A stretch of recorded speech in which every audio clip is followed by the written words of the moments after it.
Well, Craig Cameron here, and we're really going to town on old Buster. He's been pretty excited. He's the one that flew out of the arena.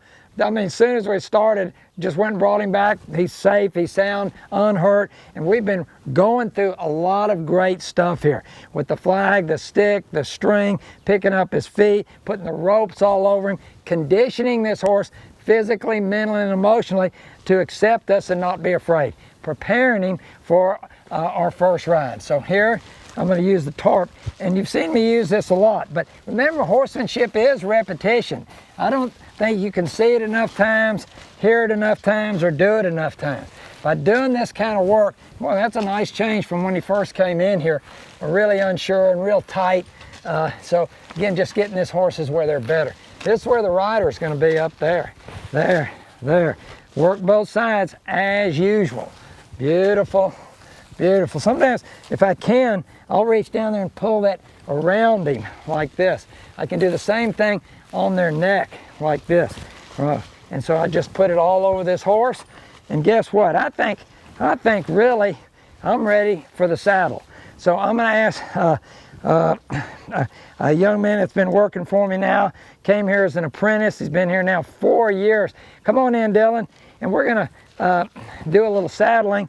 And I'm going to step back, but I'm going to keep talking, and I'll critique Dylan about what he's doing good or bad. He's been on the road with me a lot. We've gone to a lot of different expos, and so here I give him to take the horse and go to work. So just like a horse, how did Dylan learn all this? And again, he's having to do things, he can do it his way, but my style. So this is what I like to do. Sometimes I'll even tell him, count 10 times with that pad. And so I want to know how many times you put it on and put it off. I hope you notice that he did that with a whole lot of rhythm. I love that. The horse likes it. Not erratic or jerky or any of that type of stuff. Beautiful. And he puts it all over him, up on his neck, down, let it touch on his front legs. Beautiful. Like it. All right. So once he sets that in the correct position, he's going to come around and get the saddle.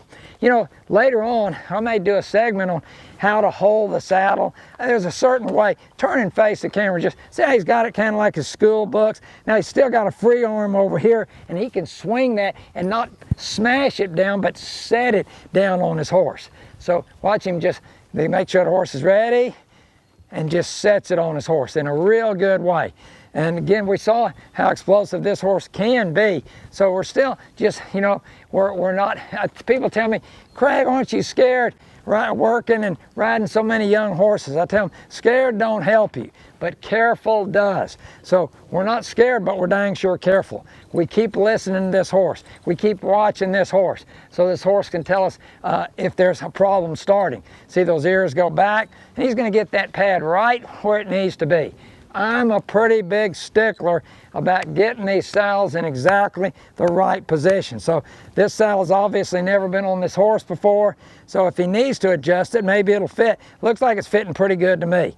Want that cinch, when you cinch it up, to be dead center, not cattywampus. That's gonna cause for an unbalanced ride. So I'm awake too, so if this horse takes off, gee, I need to be able to get out of the way.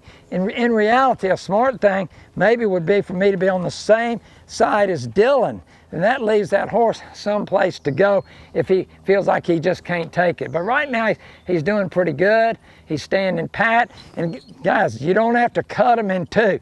That'll make a horse cinchy, but it does need to be snug enough to stay put.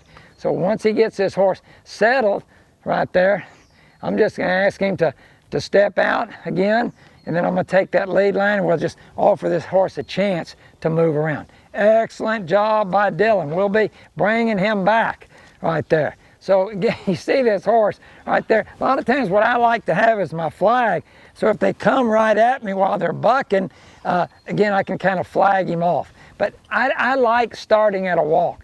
Everything I do in the morning when I'm riding some of my best horses, I always say start at a walk, end at a walk. So I'll let this horse feel what? Feel of that saddle and figure out what? It's not going to hurt him. See, he's picking up the pace a little bit. Here he goes to a trot. Let him work. Look at that loose rein.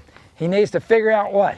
That saddle's not going to hurt him. That back cinch, it's just kind of up against his belly. It's not hanging way down, but it's not tight. The saddle's just snug, right there, so it stays on board. Want to watch him? That's where he exited before. I'm going to tip into a little canter, just a step or two would be good. Good, good, good. That's all I need right there. I'm going to bring him back. Ooh, pick up real slow. Ooh, ooh. And allow him to find that stop. Obviously, we're going to work both directions. We're introducing that saddle in a good way where he has a good experience. We're trying to earn that trust with these horses. So we'll let Buster go to work a little bit here, carrying the saddle. Looks real good. You won't want to miss the next segments because we're going to ground drive and then work him from another horse and then ride old Buster. I'm Craig Cameron. We'll see you on the next one.